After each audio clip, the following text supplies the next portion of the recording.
In the blood-stained pages of early Christian history, countless martyrs gave their lives for faith.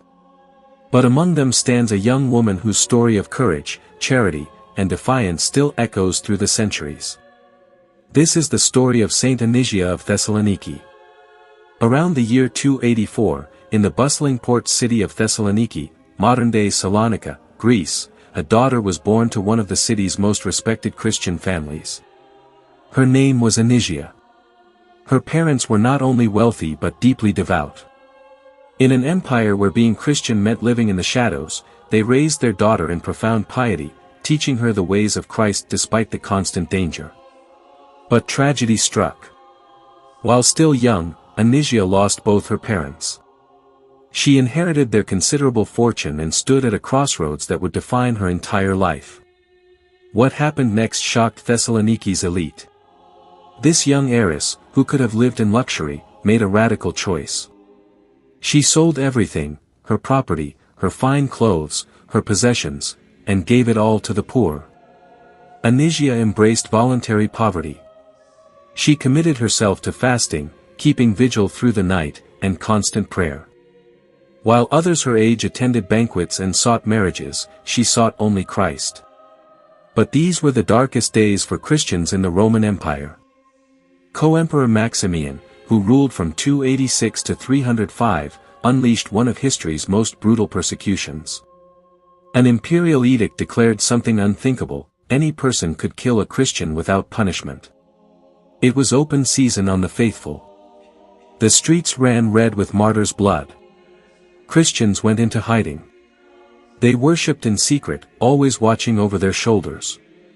To publicly confess Christ was to sign your own death warrant.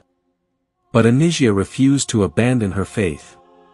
Day after day, she made her way secretly through Thessaloniki's winding streets to attend the liturgy, to participate in what we now call the Mass. She knew the risk. Every journey could be her last. But her love for Christ was stronger than her fear of death. Then came the day that would immortalize her name. As Anysia made her way to church, a pagan Roman soldier spotted her. He recognized something different about this young woman, perhaps the cross she wore, or the direction she was heading. He stopped her. Roughly, he demanded she come with him to the pagan festival. There, she would be forced to offer sacrifice to the Roman gods, to deny Christ and worship idols. Anysia faced an impossible choice. Submit and live. Refuse and die. Most would have chosen survival. Most would have found a way to rationalize, to compromise, to live another day. But Anysia was not most people. I am a Christian, she declared. I worship the one true God, and I will not sacrifice to your demons. The soldier raged.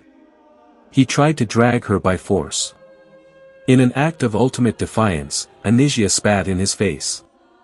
Enraged beyond reason, the soldier drew his sword, and ran her through. Saint Anysia died where she fell, in the street, a martyr for Christ. She was likely not yet 25 years old. The Christians of Thessaloniki buried Anysia near the city gate. They remembered. They honored her courage. When the persecutions finally ended under Constantine, they built a church over her grave, a monument to faith that refused to bend.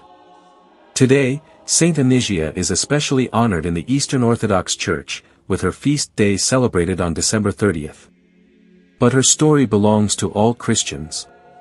She teaches us about radical generosity, selling everything to give to those in need.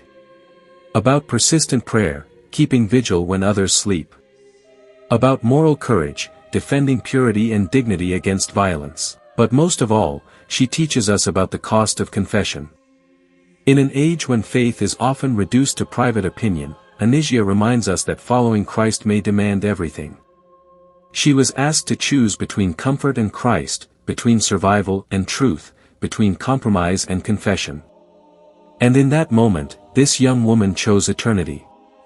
Saint Anysia of Thessaloniki, pray for us, that we might have courage to confess Christ, generosity to serve the poor, and faithfulness unto death.